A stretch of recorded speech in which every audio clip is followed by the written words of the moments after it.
Hi everyone, and welcome to week 3 of Writing 111. This week we're moving forward with our study of narrative, and so our media this week includes one chapter that's like a textbook chapter about telling a story. It's one of my favorite textbook chapters that exists about narrative features. You can consider this a good place to look for to think about the technical aspects of narrative writing. The second thing that I would like you to watch this or listen to this week is my friend Ivor Arnegard's telling of his published story, Swimming with Aurora. He read this for free on KTNA. I think it's a great story to think about Alaska, but it's also one that can give us a jumping off point for discussing narrative. It's only 8 minutes long. You can listen to it on a variety of devices. You could sit and listen to it on your phone while you take a quick walk. But think about the narrative itself and the features of it. I also want you to think about what changes when you read a narrative on the page versus when you hear it orally. What's different about that situation? People will have different ideas, but it's important to our discussion of narrative writing as a whole. The third thing that I want you to watch this week is a short video. It's Victor Wooten's TED Talk. And if you don't know Victor Wooten as a musician, I encourage you to look him up. He's one of the best. Some people say one of the best bass players of all time, but I'm always cautious to use superlatives.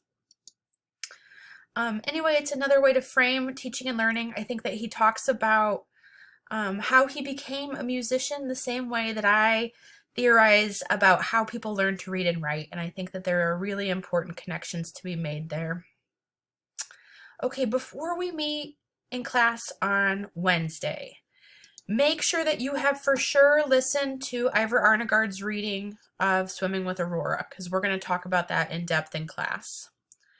I also want you to make sure that you have completed this large group workshop. We'll do a similar assignment for every major project we have this semester. There's 3 of them. So in this large group workshop, I've given you instructions here.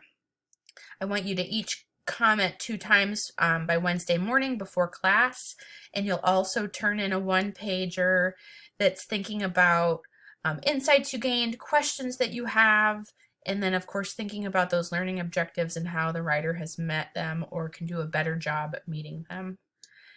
What you're actually going to do is open up this sample paper. This was written by a former student who agreed that I could share their work anonymously, and so I've named the student Jane Doe here.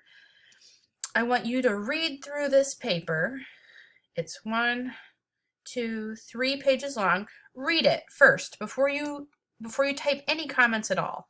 And then I want you to return to this narrative and think about what's really working and point those out to the rest of the class. Everyone comment a few times, but not a whole lot. We don't need any one person dominating. I want you to focus on higher order concerns. What are the scenes that really stick out to you? Ask yourself why those are important and why they stick out. What are some parts that you think could use some revision, and what can you maybe suggest for the writer to do to make this story more powerful? In any case, this was a successful narrative written by a Writing 111 student. It's not perfect. There's a lot the writer could do to make it better. It's also a strong narrative in a lot of ways. So I'm looking forward to talking with you more about this in class on Wednesday. The pieces that are going to frame our discussion are this sample narrative and the reading by Ivor Arnegard, who is also a professor at our Matsu campus.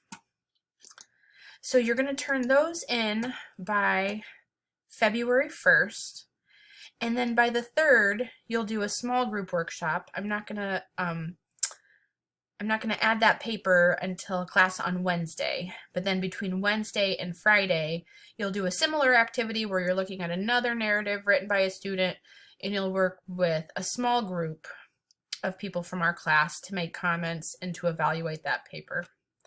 So remember, you should also be working on your narrative, thinking about the story that you want to tell, drafting it, You're going to have a draft due at the end of next week and a brainstorm. So be sure that you've already thought about those things so you can flesh them out.